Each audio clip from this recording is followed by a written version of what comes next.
I approach the gates of Greenwood Cemetery in rural New Hampshire, my flashlight shining light on the worn path ahead.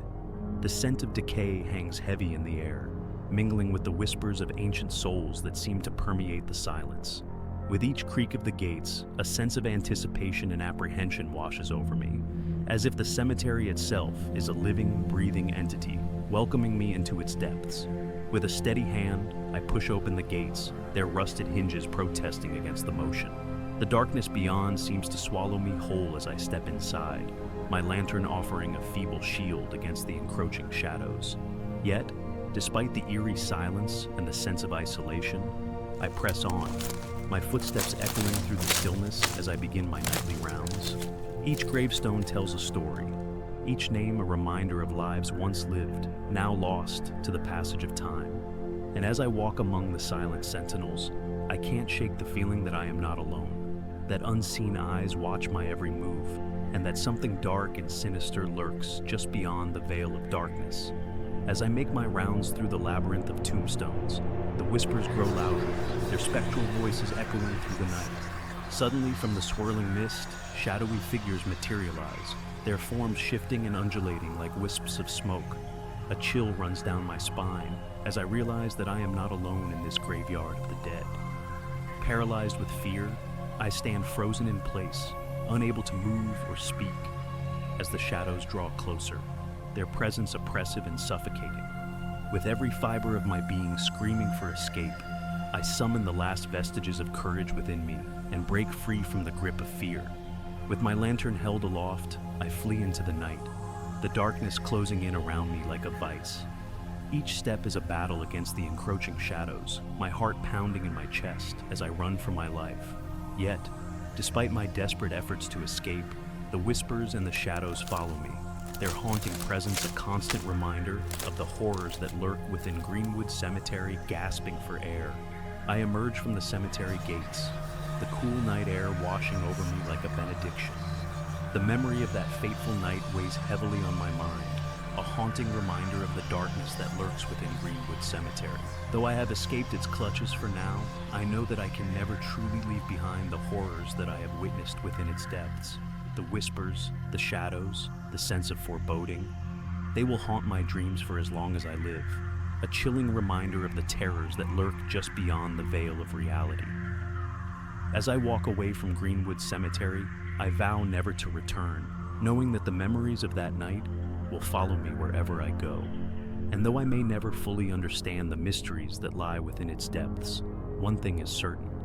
The darkness of Greenwood Cemetery will forever be etched into my soul, a testament to the enduring power of fear and the resilience of the human spirit.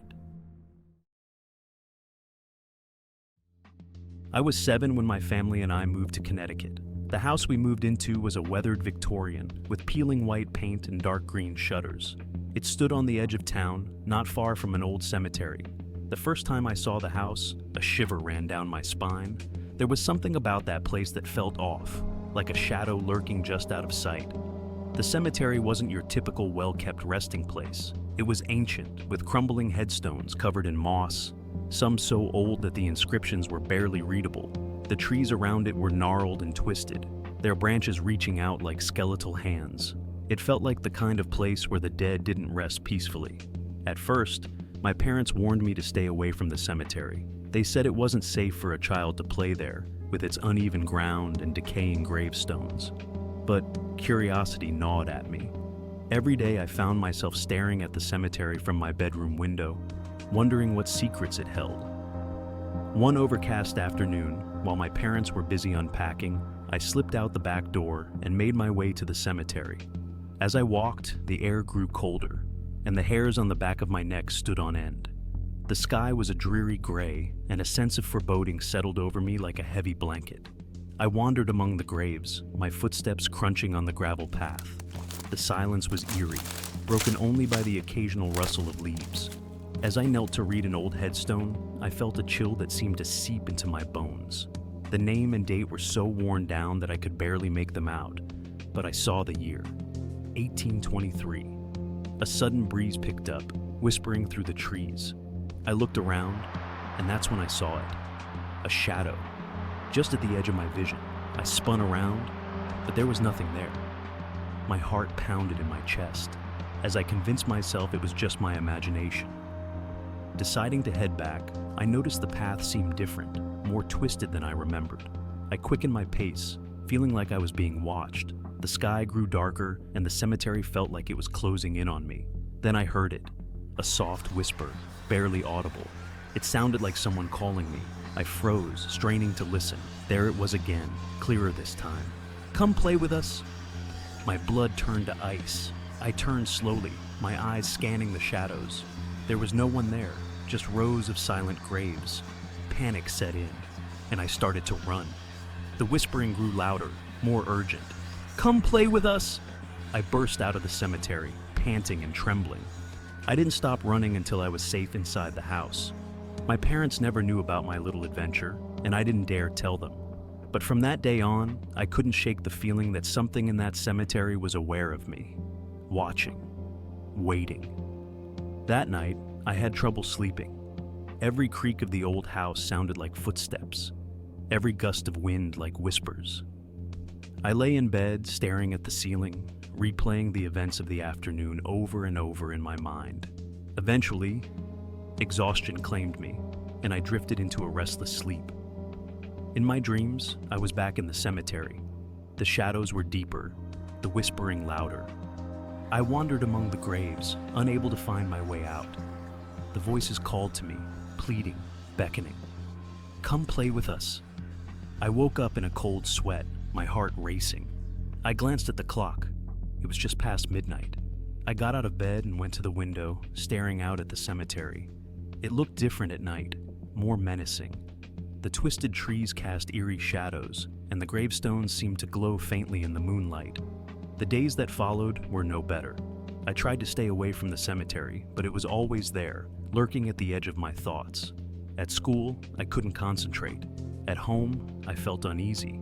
The whispers haunted me, a constant reminder of that eerie afternoon. One evening, I overheard my parents talking about the cemetery. They mentioned something about it being one of the oldest in the area, with many unmarked graves. Some of the townspeople believed it was haunted, but my parents dismissed it as superstitious nonsense. Their words did little to comfort me. The feeling of being watched grew stronger, and the dreams became more frequent. Each night, the whispers grew louder, more insistent. I started avoiding my bedroom window, afraid of what I might see. Despite my fear, a part of me felt drawn to the cemetery, as if something there needed me. One rainy afternoon, I stood at the edge of the cemetery, staring at the ancient graves. The whispers seemed louder, more desperate. I took a step forward, then another. A sudden clap of thunder jolted me out of my trance. I turned and ran back to the house, my heart pounding. I couldn't understand why the cemetery had such a hold on me. All I knew was that I had to stay away. But staying away was easier said than done. The cemetery was always there, a constant reminder that some places are meant to be left alone. Night after night, I dreamt of the whispering voices and the shadows that moved on their own. I knew I could never bring myself to go back, but the cemetery remained at the edge of my thoughts, a dark, foreboding presence that refused to be ignored. I moved to a small town in Maine, looking for a fresh start. The town, Grayfield, was quaint and quiet, the kind of place where everyone knows everyone else. It seemed like the perfect escape from my past life, filled with the noise and chaos of the city. I had secured a job as a gravedigger at an old churchyard just outside of town. It wasn't glamorous, but it was honest work, and it paid enough to get by. I bought a charming wooden house painted a vibrant green on the edge of town. It was old but well-maintained, with a wraparound porch and large windows that let in plenty of sunlight. The previous owner had left behind a garden full of wildflowers and a sense of history that made the house feel like a home from the moment I walked in. There was a small creek running nearby, adding a soothing soundtrack to the peaceful surroundings. The gentle sound of flowing water was a welcome change from the constant hum of city life. At night, I could hear crickets chirping and the occasional owl hooting, which helped me drift into a deep, restful sleep. On my first day, I arrived at St. Martin's Church at dawn. The air was crisp, and a light fog clung to the ground, giving the place an eerie feel. The church itself was a towering structure of dark stone, its steeple piercing the sky. It had stood there for over 2 centuries, and the graveyard surrounding it was just as ancient.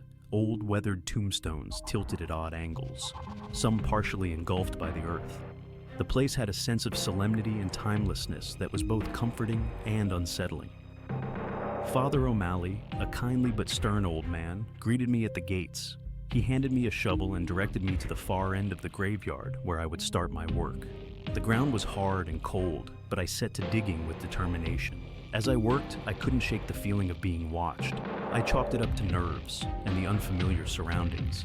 Despite the serene setting, there was an undercurrent of something almost oppressive in the air, making me glance over my shoulder more than once.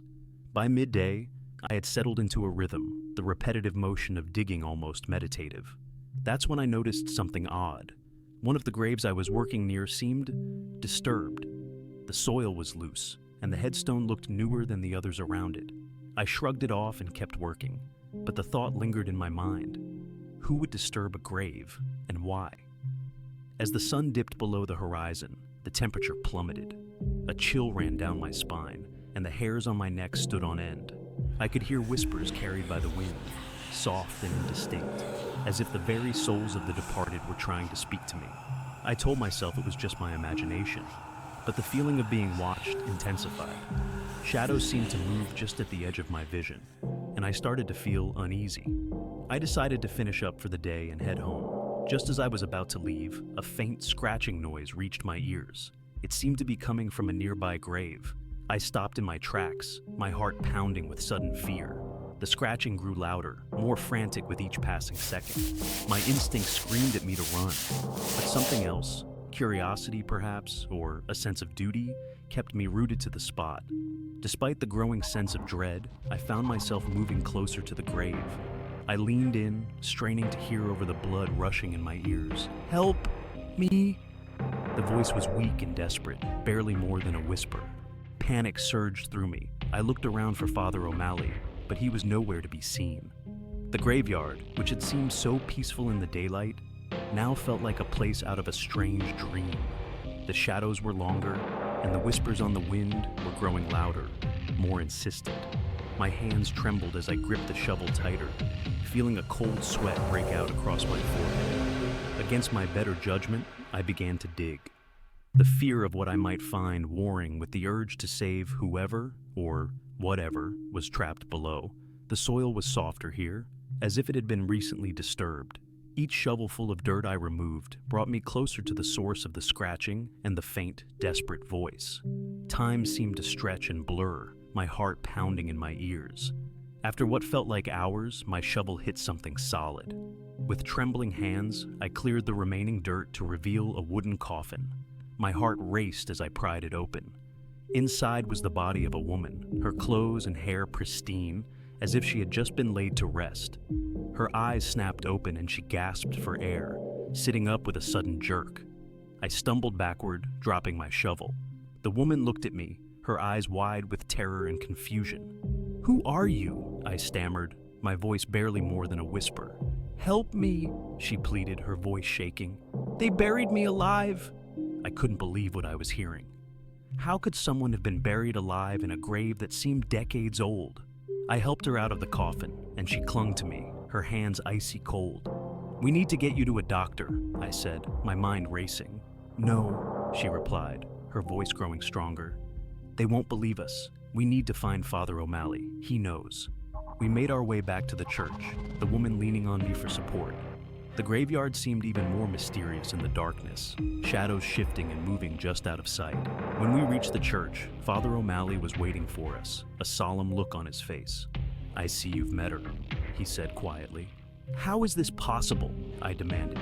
"She was buried alive." Father O'Malley sighed. "There are things in this world we do not understand. She was cursed many years ago, forced to relive her death over and over. It's a torment she cannot escape." The woman looked at him, her eyes pleading. "Please, Father, help me." He nodded. "There is a way to break the curse, but it will not be easy." As he explained the ritual, I couldn't help but feel a sense of unease. This was not what I had signed up for, but I knew I couldn't abandon her. Together we prepared for the ritual, hoping to finally give her the peace she deserved. That night, under the full moon, we performed the ritual. The air crackled with energy, and the woman stood in the center of a circle of candles, her eyes closed in concentration. As we chanted the ancient words, a chill wind swept through the graveyard, and the ground trembled. For a moment, I thought it wouldn't work, but then a bright light enveloped her, and she began to rise into the air. When the light faded, she was gone, and the graveyard was silent once more. Father O'Malley placed a hand on my shoulder. "You did well. She is at peace now." I nodded, too overwhelmed to speak. As I left the graveyard that night, I couldn't help but wonder what other secrets this old churchyard held. I had come to Grayfield for a fresh start, but it seemed that the past was not so easily escaped. Returning to my green wooden house, I felt a mixture of relief and apprehension. My new home was meant to be a sanctuary, a place to leave my troubles behind. But Grayfield, with its ancient churchyard and mysterious past, had other plans. I realized that my fresh start might involve facing the ghosts of the past, both literal and figurative. As I settled into bed, the house creaked and groaned, as if whispering its own secrets. Sleep came slowly, filled with dreams of the woman and the unknown darkness that lurked just beneath the surface of my new life in Grayfield.